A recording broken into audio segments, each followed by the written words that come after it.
好啦，各位同學，應該係有代課老師嚟同你哋上數學堂，係咪？咁大家攞翻上星期派俾你哋做嗰個總結性評估出嚟先，好冇？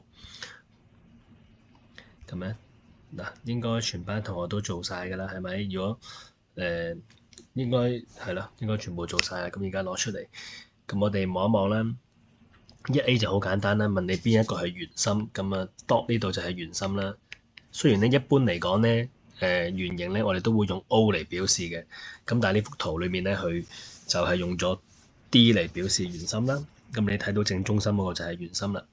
咁圓形裏邊嘅 A boy、AD 同埋 BD 呢個三角形咧，其實係一個乜嘢三角形咧？咁即係熒光筆呢個三角形，雖然你望落去咧，可能睇到佢係可能有啲似係等邊啦，咁但係其實咧就佢唔一定係等邊噶嘛。我哋知道咧 AD 咧係半徑 R，BD 都係半徑 R，咁所以可以肯定嘅咧，呢個係一個等腰三角形嚟嘅。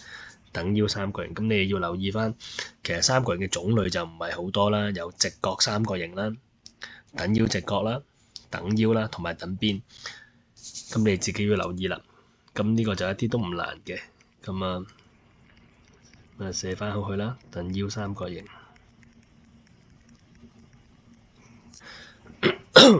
A dot C 呢條直線，呢條係一條直線。呢條直線係咩直線呢？即係 ADC 呢條，究竟係咩直線呢？好明顯咧，佢就係直徑啦。咁你又係自己留意翻啦。考圓形裏邊嘅線咧，其實不外乎就係直徑同埋半徑嘅啫，咁冇乜特別嘅。好，再望一望，咁 O 係圓心剪葉啊，咁畫咗一個咩形咧？咁又係呢個 OX 係半徑，OY 又係半徑，所以剪葉咧好明顯就係畫咗一個等腰三角形啦。咁用直尺量一量，咁你就自己量啦，因為我都冇直尺喺手，亦都冇嗰份 hard copy 喺手，咁你哋要跟翻啦。咁要以整數作答，但係你要留意咧，佢係 mm 唔好度咗做 cm OK， 咁 xy 呢嘅長度，咁係有冇絕對咧係必然係少於直徑嘅，一定係少於直徑嘅。點解咧？因為直徑喺圓形裏邊咧係一條最長嘅直線嚟嘅，所以佢係必然係細過直徑嘅。咁畫呢個用圓規畫圓形，咁自己畫啦，我唔講啦。同學仔咧係可以交換去量度翻同佢係咪做啱啦。咁但係你都要留意咧，其實佢係呢一度咧係直徑啦，第一個係直徑，但係佢係用 cm 嘅。咁而另一個圓形係比呢個圓形嘅半徑長2 mm， 所以咧呢一個圓形咧，呢一個圓形呢個另一個圓咧，佢嘅直徑咧就係 2.2 加 0.2 加 0.2嘅先至係呢個圓形嘅直徑嚟㗎。咁所以咧呢個另一個圓嘅直徑咧就係 2.6 cm 嘅。咁呢個你要留意翻啦。好啦，截面，咁呢啲就係送分嘅題目啦。咁圓柱體當然就係 dot 啦。咁咧五角柱當然就係 B 啦。咁啲做完嘅我哋可以查咗去啦。咁如果你已經查咗嘅話咧，咁好明顯呢個 C 就係三角柱。呢個可能咧會令你有啲懷疑嘅，但係四角錐咧其實咧佢咧係一個四邊形嚟嘅。我哋咧其實可以將佢放翻大少少，佢喺後邊咧其實係隱藏咗咧咁樣嘅，係你睇唔到嘅啫。不過因為佢係四角錐啊嘛，所以佢嗰個橫切面咧必定係一個四邊形。嗱，佢唔一定係正方形啊。咁第六題上次考試都考過啦，呢個係咪？咁肯定係圓柱嚟㗎啦。第7題呢個樣可以接到一個點樣嘅長方體呢？咁啊，你會好熟㗎啦。而家咁我哋睇到咧，佢其中一個邊咧係2cm 嚟嘅，係咪？咁呢個2cm啦，咁個底咧就係一個1cm乘1cm嘅柱體。咁啊，好明顯答案咧就係 boy。咁其實你望落去都知道係 boy 啦，呢啲就冇乜特別啦。好啦，要製作呢個長方體要幾多個泥膠粒咧？泥膠粒即係頂點啦。咁啊，一層有4粒，一共係2層啦。1、2、3、4，呢度係4粒。咁啊，底咧都係4粒，所以一共咧就係8粒膠泥。咁而嗰個竹籤咧就係打橫呢度，第一層係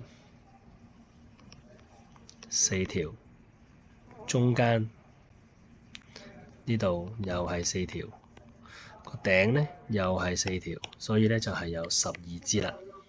同埋呢啲考試都考㗎嚇，呢啲頂零面呢啲雖然簡單啦，但係都要留意。嗱，呢度咧就真係陰你啦。咁你會睇到咧，佢係2cm 喎，所以咧佢嗰個6cm咧其實佢係3格嘅啫。呢個8cm咧係4格。嗱，佢已經畫咗一個3×4俾你，所以咧我哋咧需要畫咧，另外佢嗰個係6×6，就係畫一個正方形出嚟啦，就必須要畫一個正方形。咁你就要睇翻咧，點樣可以令到佢嗰個圖形咧係揾翻係兩邊個底，左右兩邊係正方形，然之後連住4個咧係一個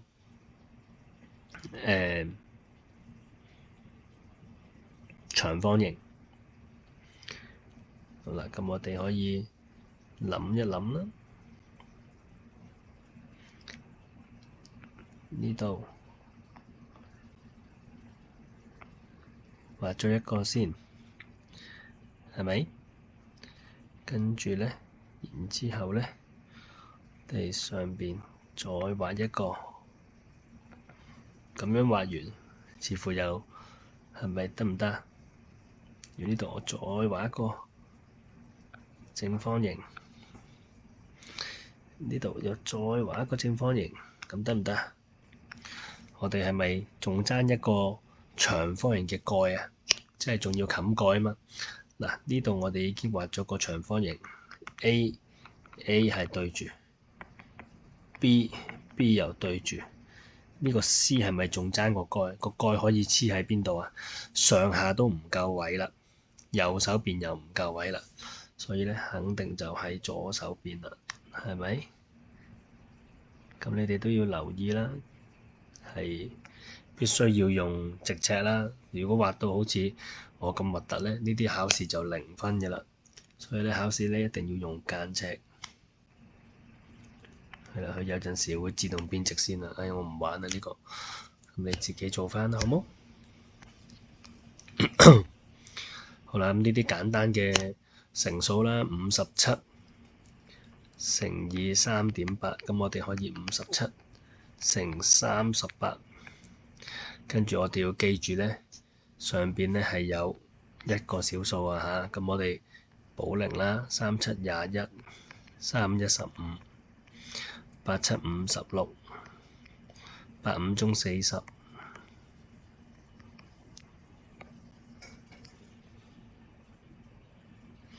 咁啊加埋佢啦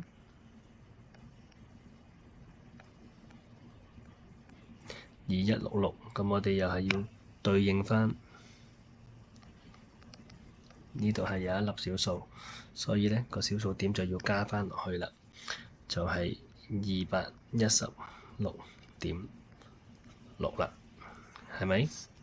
咁咧其實呢個都係有速算嘅喎，你睇到如果叻嘅同學咧會見到咧，呢個係19乘以3乘以19乘以0.2，係咪啊？咁我哋19乘19，我叫咗你哋背㗎嘛，係咪？ 1919咧就係361，3乘0.2咧就係0.6，咁你就可以用咧361乘6咧係去解決咗呢一個216.6去，咁呢個就會容易啲啦。咁再聰明嘅同學，咁你會見到36乘6本來就係216啦，又係一個我哋要識背嘅數啦。好啦，咁第10題我就唔同你哋用直式啦，直式你哋應該識計。叻嘅同學仔咧，我哋可以直接拆個4過嚟啊嘛，係咪？咁我哋知道咧，720咧其實就係180乘以4乘以2.5，嗱拆唔到就死計啦 ，OK。然之後呢個其實就係10啦，所以答案咧就係1800。咁你咁樣做數，你咪開心啲咯，咪唔使下下咧去死計咯。咁啊，你見到一啲我哋冇乜特別嘅想法，我諗唔到點樣速算喎，咁我哋就去死計啦。死計其實個原則就係要記住啦，最緊要字大啊。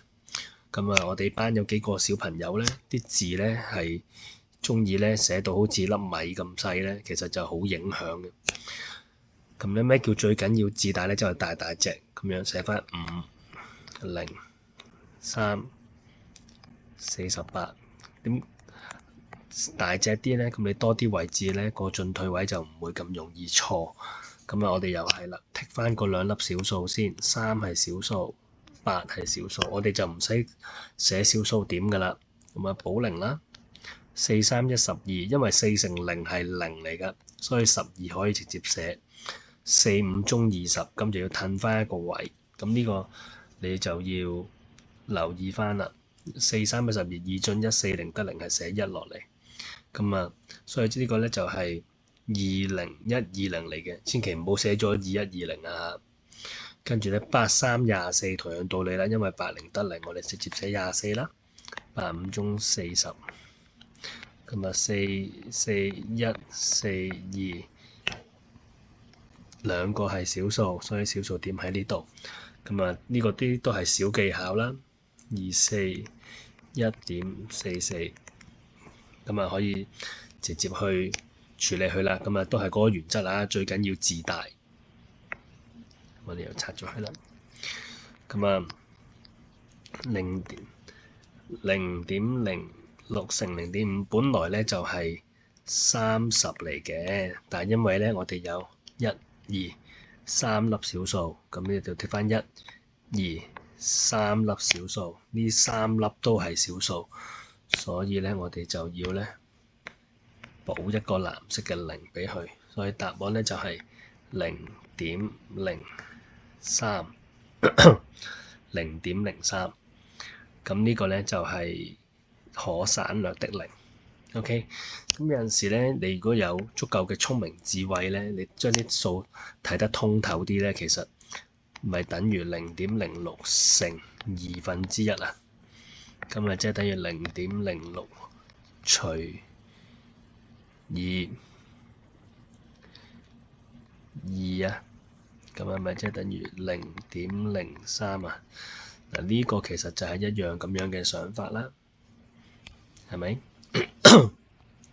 好啦，13題乘1000，咁啊嗱呢個咧俾粒星星佢，呢啲真係要咧，我哋要小心啲去做啊。咁咧之前教過你啦，乘1000咧，我哋就唔好睇做乘1000，我哋咧將佢睇成咧乘10乘10乘10，咁逐個去拆解。咁乘第一個10，咁咪9.6咯，係咪？其實可以唔使寫出嚟嘅。乘第二個10咪96咯，乘第三個10咪960咯，咁咪好簡單啊！咁我哋其實自己攞支筆篤下篤下都篤到出嚟，呢個就比較容易。OK， 好啦，62乘111，咁呢個你要留意啦，個111要放喺上邊啦，所以我哋要寫成111乘以62。咁補兩個0啦，62，補一個0啦，62，跟住直接咧就係62，因為62乘1啊嘛，咁我哋一加出嚟咧就係2、8、8、6啦。咁啊有幾多個小數啊？2個小數，咁就係68.82，取自個位喎，係咪啊？所以就係69啦。取自個位嘅意思咧，即係話去到個位我哋都係要嘅，咁後邊就要睇去進定退啦。OK， 跟住咧就係807乘以0.49，叻嘅同學仔就識乘0.5啦。不過我哋又唔咁樣做啦，就係學奧數嗰啲可以自己試下。咁啊乘以49啦，補0。47 28，因為中間乘0啊嘛，直接寫啦。84 32，呢啲都要熟背啊。97 63， 98 72， 3 4 1啦，5 9 3，有4粒小數喎呢度，1 2 3 4， 4粒小數，所以小數點就喺呢度啦。佢答案係取一位小數，咁即係話去到一位嘅我哋都係要啦。後邊係進定退咧，就係進啦。一進就變咗4.0喎，咁呢個點0係要寫嘅，因為呢個0係有意義嘅。呢個0咧，係話俾你知係一個近似值嘅意思，所以呢個你一定要記住，唔好4.0自己走去省略咗個0喎，一省略就錯噶咯喎。好，跟住7.9乘2.61，咁我哋要將261放喺上邊啦，乘以79。補0啦，7 1如7， 7 6 42，所以乘數表要熟背啊。9 1如9， 9 6 54， 9 2 1 18， 9 1進入6 20 20 6 1 9，有3粒小數 20.61， 咁呢個都好簡單啦，就係 20.6。我哋嚟到呢度咧，都係要嘅。9係進位啦，所以 20.62 啦。OK， 好，再落呢個百分位啦，去到百分位，咁我哋咧就係133乘以34啦，補0。33歸9， 33歸9， 31如3。咁啊，43 1 12， 43 1 12， 41如4，咁啊加起嚟啦，2 2 1，咁啊其實都係小心啲去處理啦。有4粒小數，所以就係0點啦。百分位第一個咧就係呢個係10分位，百分位就係去到5啦。所以呢個係百分位，所以答案咧就係 0.45 啦。後邊嗰兩個2係唔要嘅。好啦，跟住第18題，佢話叫你估啊嘛，係咪？咁99.3就梗係100啦，1.9 倍就梗係2啦，係咪？所以答案咧要嚟估，所以就係100乘2啦，呢個就係非常簡單啦，唔應該錯啊。好，列式計算，12元二角，12元，12個二角，二角咧就係0.2元嘅意思。嗱，呢度有個單位轉換啊。咁如果你有12個，即係一個係2毫子，咁係咪即係0.2乘12啊？心算就係2.4啦，自己寫答句啦。咁啊，呢度都要留意喎，佢冇叫你列方程啊嚇，所以你係列式計就可以啦。好，咁啊，呢個就係除好變乘好，分子分母要顛倒啦，直接約簡啦，1/7，跟住15除以2/3，15乘以3/2，約簡啦，5 2得10。好啦，呢個直接啦，橫寫變直寫，18/4，約簡嗱，寫你用9/2做答案就可以啦。不過其實你都可以寫做4又1/2嘅。咁啊唔可以寫4.5啊，絕對唔可以寫4.5啊，因為要分數啊。好，呢個我哋可以一次過將佢變啦。3 3歸9，即係10啦，乘以2/3乘以5/12，3 3約減啦，2約減啦。今日變翻12喎，做完。跟住我哋呢個就5/8乘4/5，即係變咗5/4啦。13/10，5 5約減4/8就得2約減13/5。咁所以其實你都係一樣可以做得好快，呢啲冇乜難度。先乘除後加減啦。咁我哋睇咗後面嗰嚿，前面照抄，後邊3/7乘以7/5約減啦。咁即係12/7啦，乘12/7加，咁呢個你可以直接變12啦，都冇所謂噶啦，20。咁即係12/27約減啦，除約3就得4。咁呢個咧你可以寫4/9，亦都可以等於2又1/4。好啦，呢個我哋學過減法咧，其實就係可以攞1出嚟減，即係1又9/2去減6/5咧，其實係等於9/2抽出嚟先，加攞個1去減6/5。咁呢個我哋學過嘅，咁所以呢個就會等於咧9/2加6/1啦。飛走咗啲。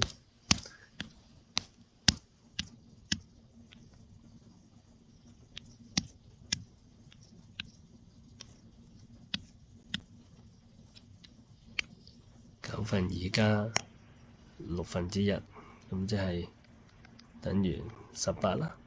2 2如4，18/7。18/7係後面嗰嚿啊，呢嚿係18/7。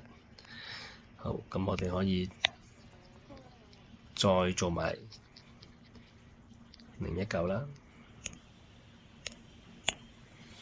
3/5乘以7/18約減啦，咁啊30/7啦。OK。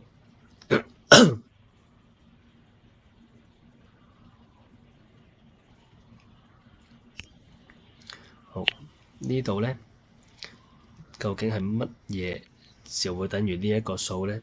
咁其實咧，我哋之前就學過嘛，我哋可以用一個簡單嘅想法，就係6除以乜嘢等於2咧？咁呢個框框其實係咪真係6除以2啊？因為我哋知道6除以3就係2啊嘛，係咪？咁我哋明白呢個結構嘅話咧，咁呢度就簡單啦。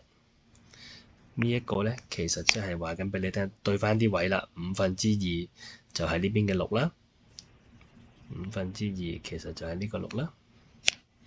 10/3其實就係呢個2啦，係咪？咁我哋對應翻個位置，你就會識做啦。所以呢一個框框咧，其實就係2/5除以1又10/3啦。咁啊2/5乘啦13，答案就係13/4。OK，咁呢個就係一個簡化問題嘅方式啦。好，我哋再嚟啦。嗱，話呢一啲估算咧，又係要俾粒星星去，呢啲概念題嚟嘅，俾粒星星去啦。咁啊，邊一個係會大啲咧？咁你睇下啦 ，A 同 C 係個除數係相同嘅，咁即係話咧，原來嗰個被除數越大，個答案就越大啦。所以 C 就肯定錯啦，因為1/6大過1/7。OK，所以 A 大過 C。咁啊呢邊咧，你會發現咧1/6大過1/7，所以咧 B 又大過 D，所以 CD 係直接係刪除㗎啦。咁咧，我哋知道咧嗰個除數越細咧，除數越細個答案越大啊嘛。即係由於咧1/8係大過1/9，即係1/9細啲啦。嗰個除數細啲，所以答案係會大啲。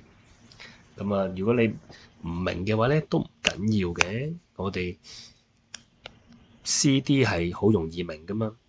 咁如果咧 A 呢個你唔明咧，我哋咪直接將佢計一計咯。咪呢個係8/6，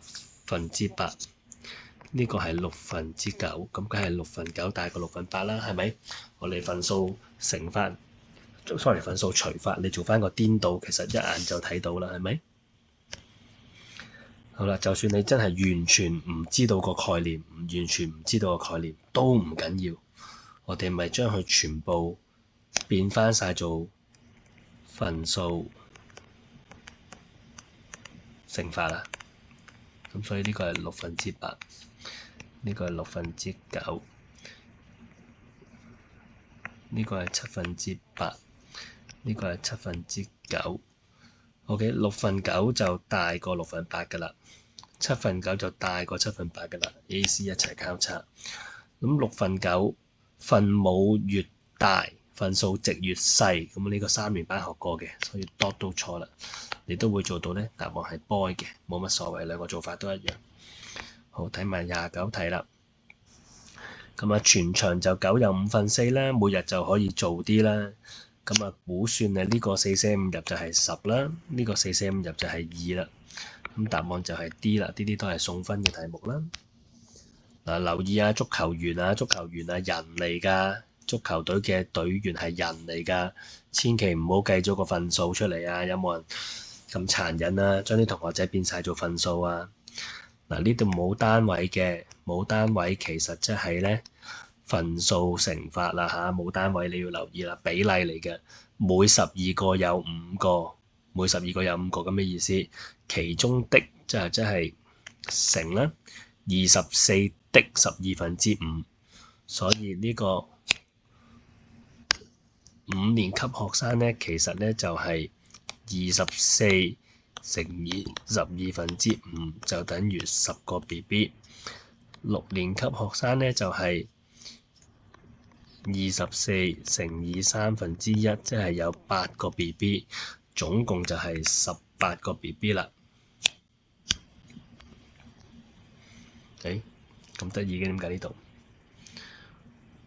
古怪嘅。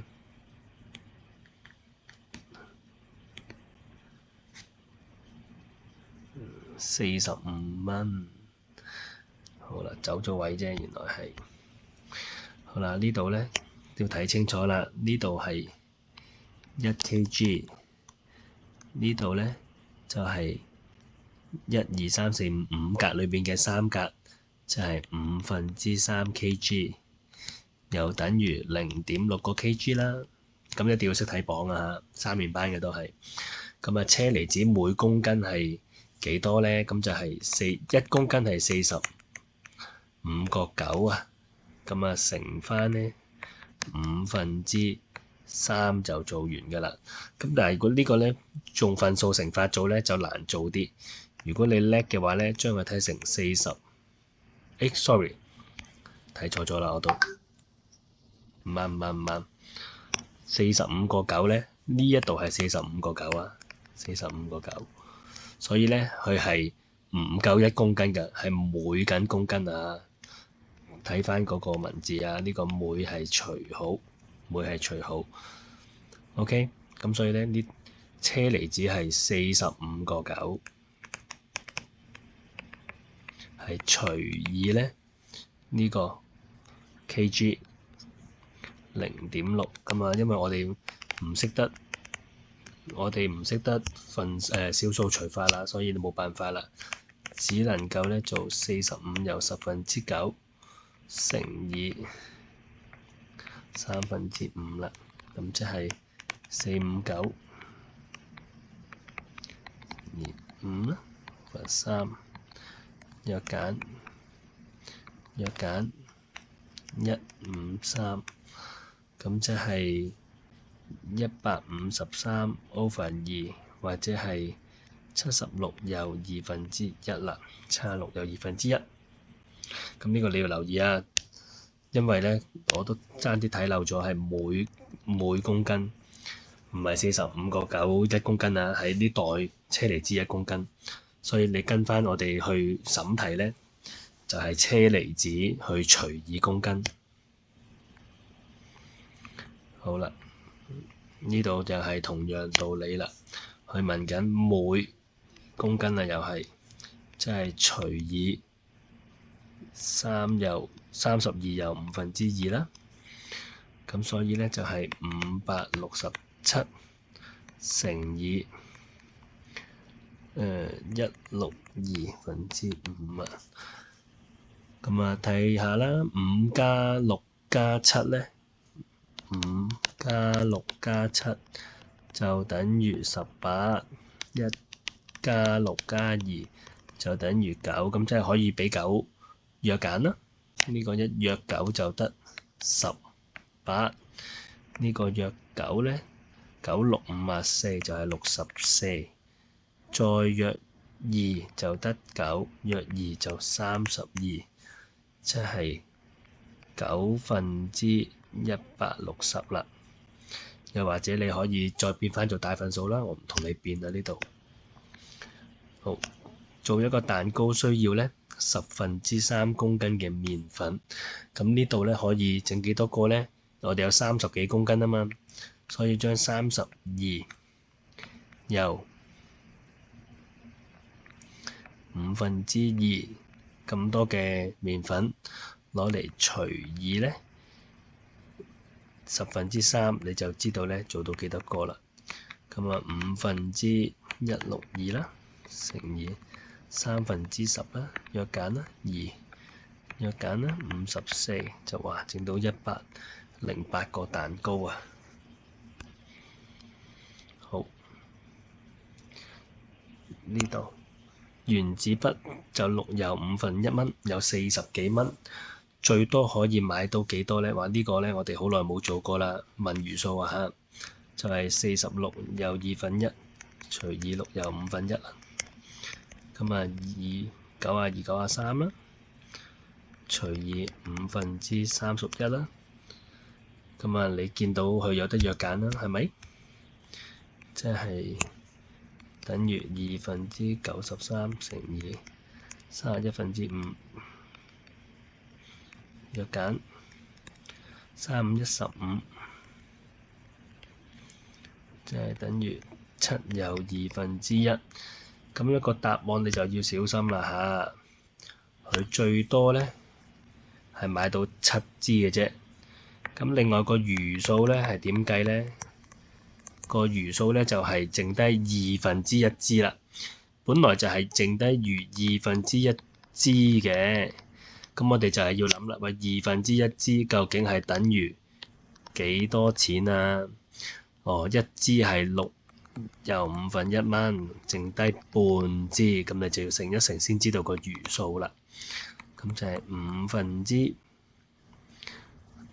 不如心算啦，好冇？6除2就係3啦，1/5除2咧就係1/10啦，咁就做完啦，剩低3個1啊。OK， 代數式自然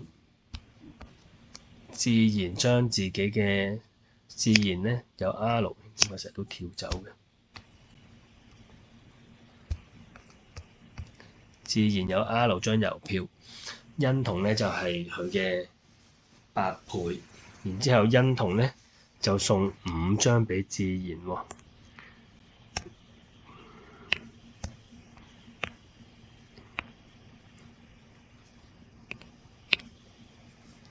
咁所以自然就有 R 加5啦，欣桐咧就有8倍嘛，就係8R啦，佢本來就有，而家咧就係8R減5啦，咁啊呢啲就係送分啦。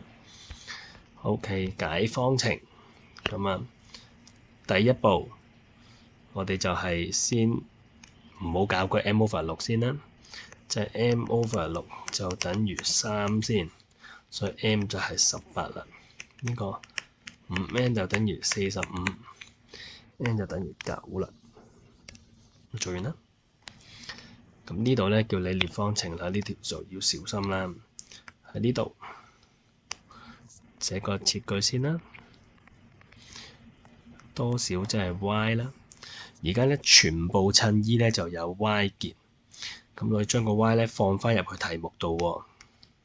所以男嘅襯衣咧就係1/4y 啦。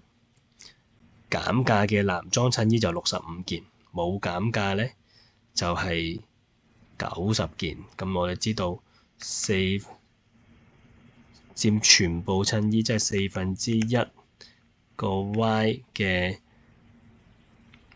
就係男裝襯衣啦。佢就會等於咧減價嘅襯衣加埋冇減價嘅襯衣，係咪？因為有減價同冇減價都係男裝啊嘛。咁又或者你可以1/4y 減緊價嘅就係冇減價，呢兩種列法都係接受啊。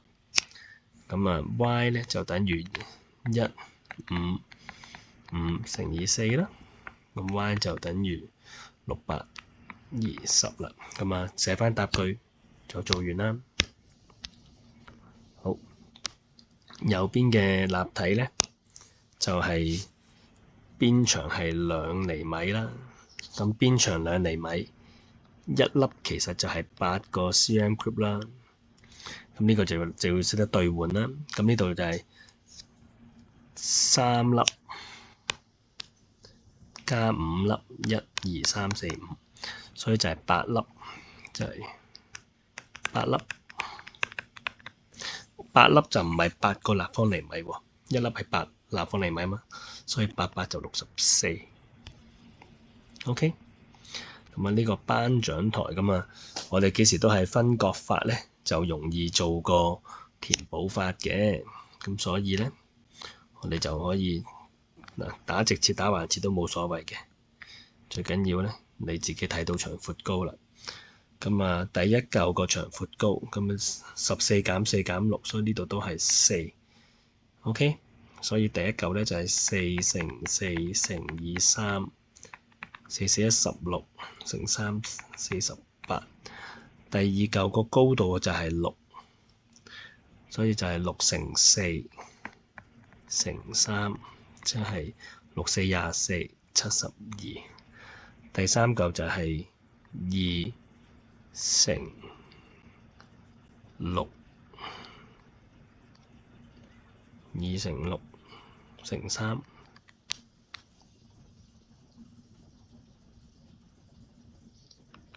6×2=12，36，72，120，156，咁啊加埋去做完啦。咁啊右邊呢個咧體積係幾多？咁啊12乘12乘12啦，12乘12就144啦，乘12，即係等於1440加288。16171728啦。咁啊，你自己都可以攞直式死計嘅。咁呢一度其實就係成塊分配性質咧，冇乜特別。咁啊，如果要整呢個紙盒，咁佢就需要6張角係144啦，送分啦呢個，因為12乘12要背噶嘛。咁啊，第40題呢個就梗係長方體啦，係咪？咁啊，計嗰個體積，我哋就要揾嗰個長闊高啦。6乘6就呢個正方形就係個底嚟嘅，高度係3，6×6=36乘以3，108，自己寫翻答句。OK，咁啊，加油啦！